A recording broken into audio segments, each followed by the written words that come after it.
Hey guys, welcome to my YouTube channel. My name's Kylie and today I'm going to be doing a butterfly nail design that I did on my other hand, and I hope you guys enjoy.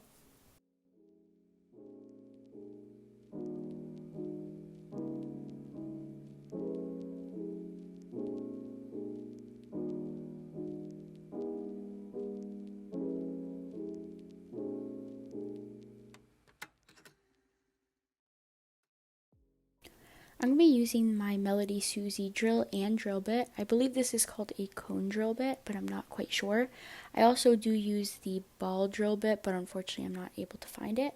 This really helps get rid of all the dead skin from your nails that will help prevent your nails from lifting.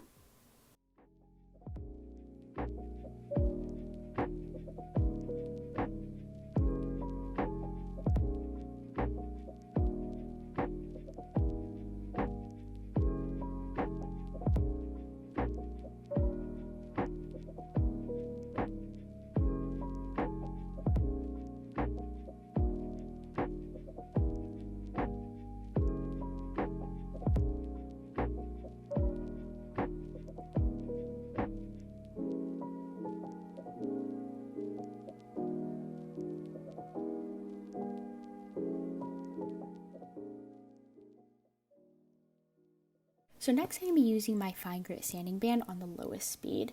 When you do this, you want to make sure that you're doing it in very short strokes. So what I mean by is continuously lifting it up and never leaving it on the nail for a long period of time. So if you could see here, what I'm doing is I'm always lifting it up and I'm never really keeping it on the nail for a long time. And this will really help with preventing heat spikes on you or your client. You also could drag this along the cuticle area as well. This will really help with getting off that extra dead skin that the cuticle bit couldn't get, and will really help with not getting any lifting.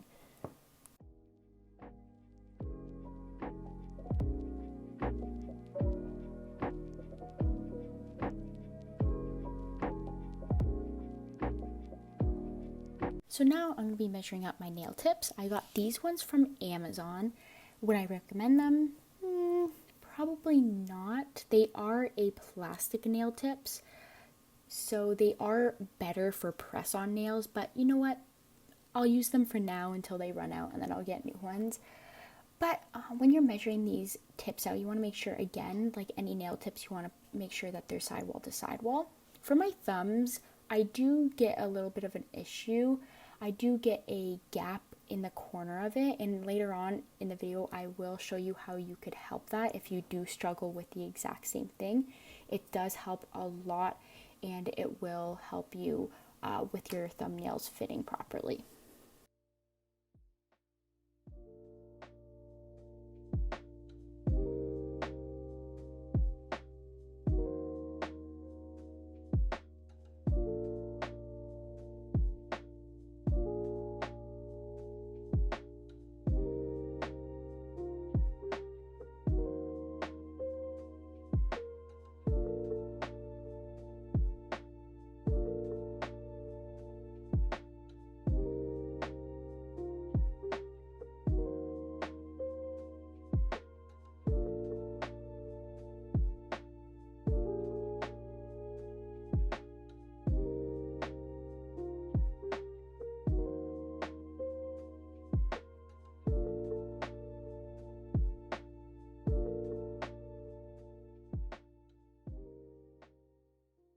Here's the tip that I was talking about earlier. What you want to do is take a hand file. In this case, I'm using an 80/80 grit hand file. And you just kind of want to shave off the top of it of where it kind of curves. I have very flat cuticles, especially on my thumbs. So you kind of want to get rid of that curvy area just so I can get rid of that gap area that's in the corner of it. Next, I'm going to be using my Beetles nail glue. You could also use this as a base coat as well, and I'm going to be putting a very thin coat on this. This is an optional step. This just helps with reducing bubbles in your nail glue when you go to put on your nail tips.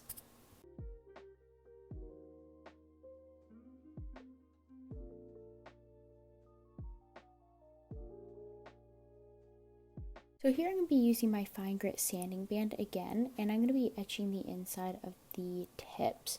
Some tips come pre-etched already, but unfortunately I have to do it myself.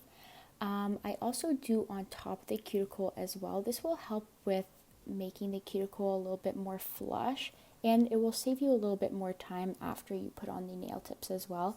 Kind of did my steps a little bit backwards. You should probably do this before you prime and put your base coat on, but I kind of forgot to do it. So this is a very helpful step. Because glue doesn't really like to stick to a very shiny surface. So this step is very, very important.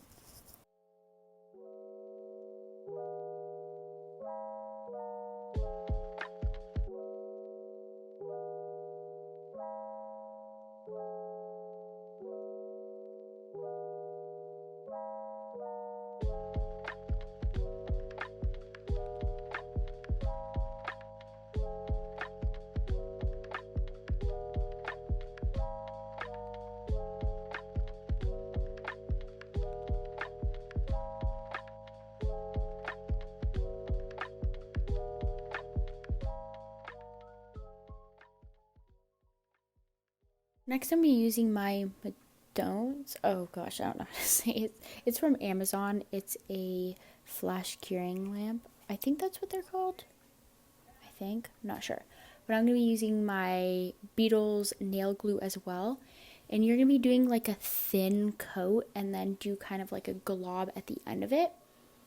And start from the cuticle area and then push all the way down to the top of your natural nail and then cure it do it for around 60 seconds, and then I repeat the process for all my fingers. My opinion, I find doing Gelix nails harder on myself than doing it on other people. I've done it around like 2 times on other people before, and I find it a lot easier. I'm not sure why. And so it takes a lot of practice to do it on yourself and other people, but it is worth it in the long run.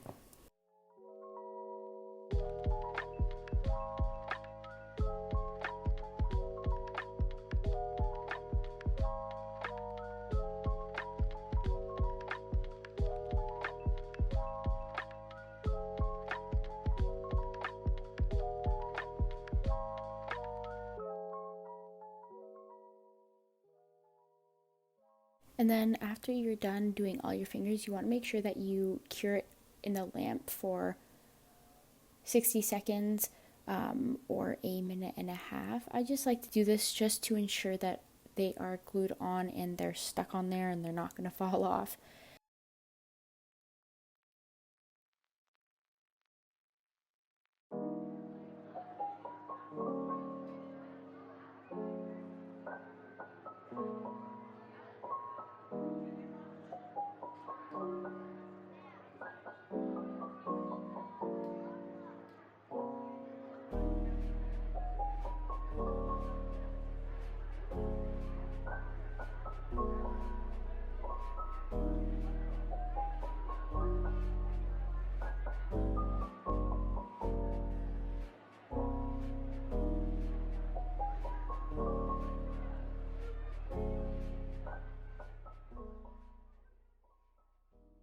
So here I'm using my 8080 grit hand file and I'm just reshaping the tips a little bit.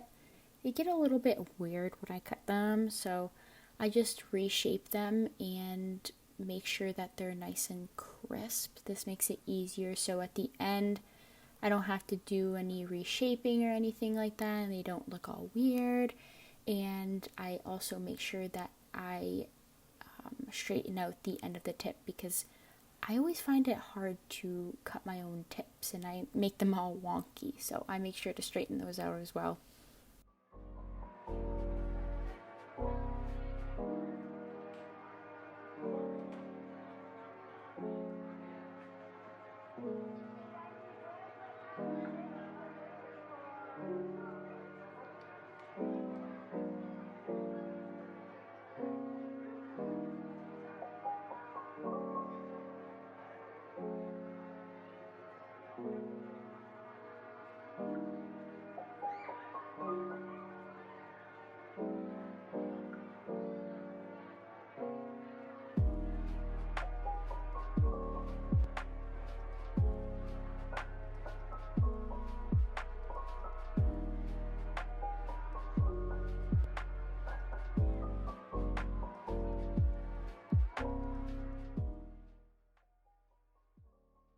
So now I'm using my 5-in-1 safety bit from Melody Susie. You can get this on Amazon.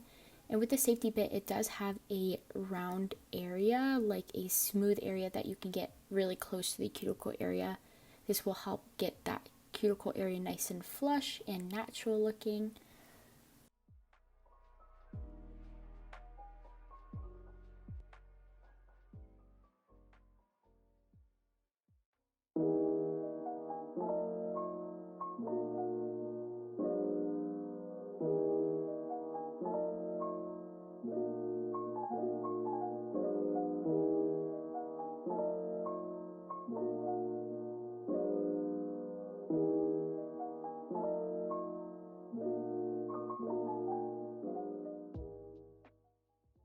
After the cuticle area, I use my fine grit sanding band just to rough up the area a little bit. You can also use a buffer if you do not have a drill for this. This is one of my favorite parts. It's very satisfying just to even watch. It just looks like really nice, and you can see the shape really well once it's buffed out, and it's just really satisfying looking.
So here I'm using a gel polish from Amazon. I don't know how to say the name of it, but it came in a pack of 4 with 4 different nude gel polishes, and this one's my second favorite. My favorite one, I ran out of it, so I'm using this one. It's more like a nude, milky white color, and I end up using 2 to 3 coats. I think I end up using 3, but I end up only doing 1 coat, so at the end of the clip you'll see that it's more opaque than this.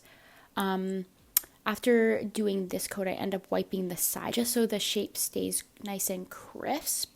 Sometimes when you put multiple layers of gel polish on, the sides tend to look a little bit bulky, so you want to make sure that you wipe the sides of it just so you can keep that nice crisp shape, especially for square shapes.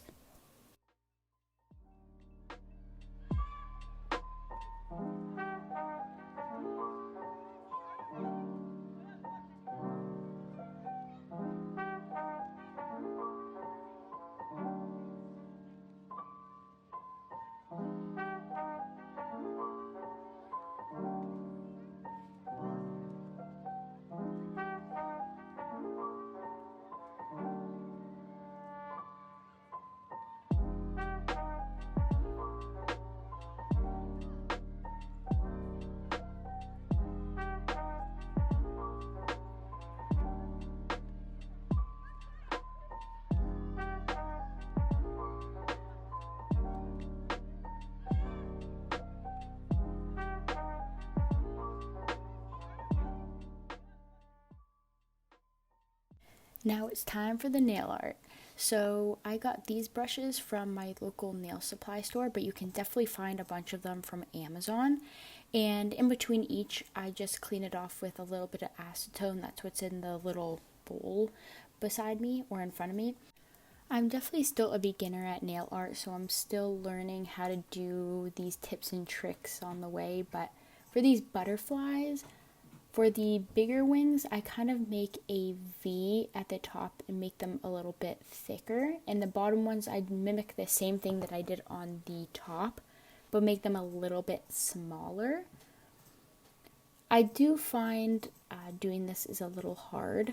For a beginner, it is a little difficult. I wanted to give myself a little bit of a challenge here, but I really do wish I made them a little bit bigger, but what can you do? Having these thin brushes are a lifesaver. I really do recommend doing this. You could probably also do this with a ball tip brush. What is it called? A ball tool. You can definitely use one of those. I feel like that could really help as well. Get that kind of like a circle shape on the top and drag it out with a brush. That could also work as well. So now I'm using a black gel polish. I don't really like this gel polish as much just because it's not as opaque as I would like it to be, but it does work for now. So I'm using the thin brush to make these thinner lines. Again, I'm still trying to practice how to do these thin lines, but this is the thinnest that I could make it to be. Kind of just put a thin line around it and then a big thicker line on the tip of the wings and drag it out to give some shading a little bit. And I repeat the same method for all of the nails that I do. For all the butterflies, I repeat the same process.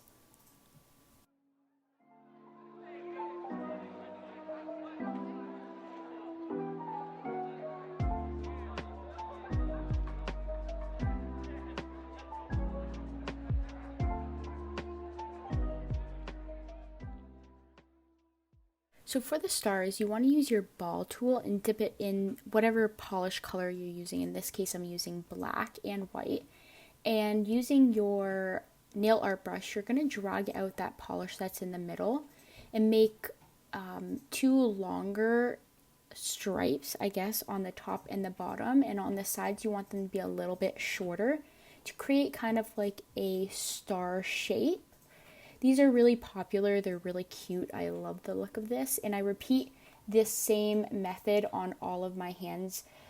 Same with the butterflies, as I mentioned before. And I'm going to do that with white as well. And it just gives some dimension. It just looks so cute. I love it.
So lastly, I'm going to be using the Gelish matte top coat. This is more of a satin matte top coat.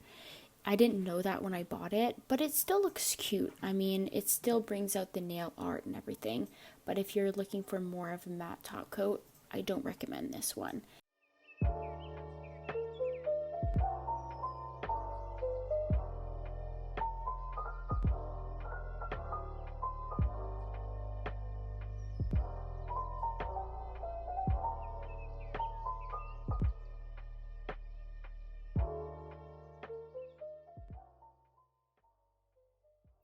After you're done with putting it on all your nails, make sure that you wipe it off with some alcohol. I didn't know that when I first bought it, but it really does give a cute look to the nail art.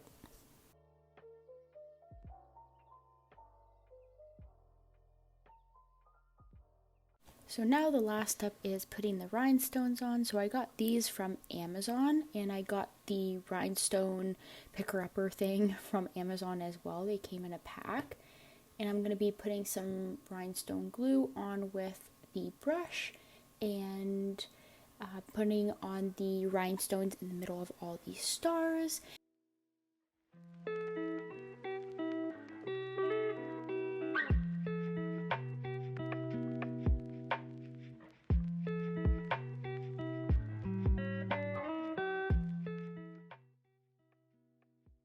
Fortunately, my phone ran out of battery in the middle of me putting the rhinestones on, but now we're putting the cuticle oil that I got from my local supply store. And I hope you guys enjoy this video, my first video ever, and I really hope you guys enjoy the nail look as well, and I hope you guys have a great day.